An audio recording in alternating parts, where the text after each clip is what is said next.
What is your name? My name's Kaytee. What is your job? My job is to teach people how to eat, move and be healthy.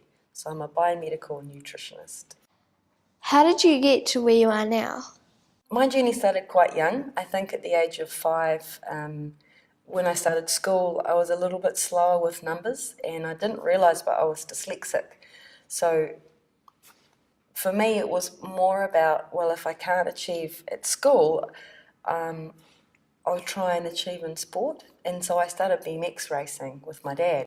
And from there, I went professional. It was really good. It was a great way of gaining skill, meeting heaps of great people. It was really cool. It was good fun. And it gave me heaps of confidence outside of school, which is sometimes, really important if you're not quite academic. And I didn't realise that I had dyslexia until I went to university. So my drive was all about trying to, I think it was a little bit about, well, if I can't achieve, then there must be something that I'm good at. I finished that at 16 and went to university.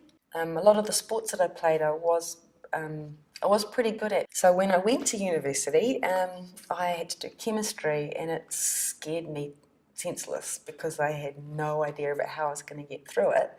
So I got myself a tutor. I started teaching aerobics when I was 16 in my school, when I was at school, to pay for my World Championships trip overseas for BMX racing. And so I took that over to university and started instructing at Les Mills and was a personal trainer. So when I was personal training, I found myself a chemistry tutor. So we did a swap. So she'd take me for a chemistry tutorial and I'd swap her for a training session. And she picked up that I was dyslexic in my first time and I had no idea what that meant. So I went to the learning disabilities, which was actually really difficult because it was kind of a relief to know that you have a bit of a learning difficulty, but it also, I felt like it was a label.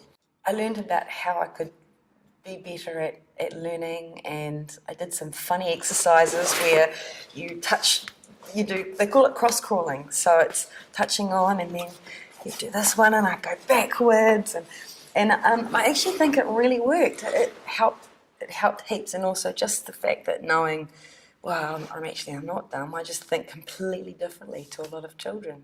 I think differently all the time anyway, but I think in pictures, and I didn't know that wasn't normal.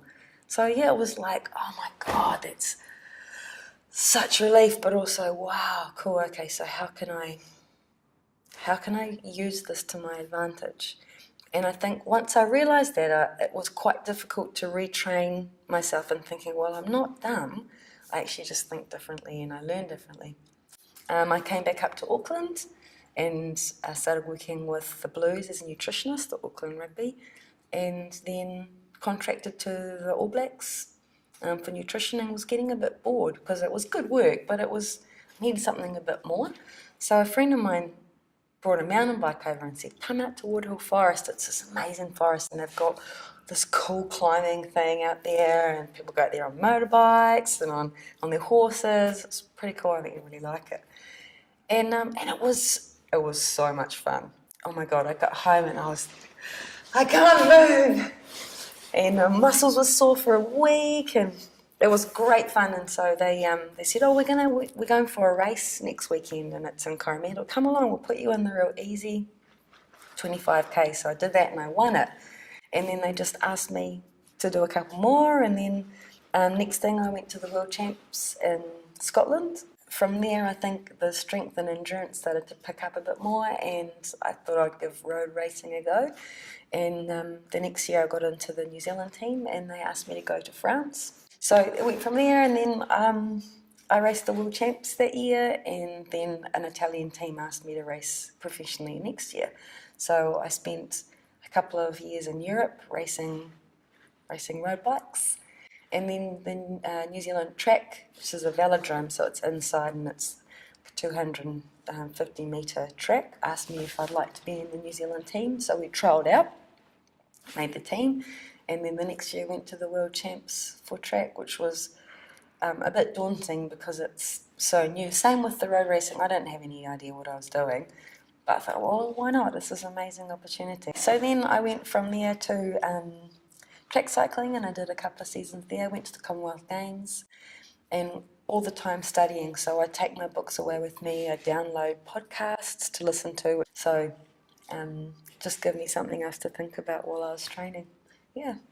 And then come back to New Zealand, retired, and got back into full-time clinical work. What do you think the one key thing has been to your success? So if you want to win a World Championships, or if you want to win a Olympic gold, or whatever your goals are, World Cup gold medals, you have to have the goal in place, otherwise you're just floundering.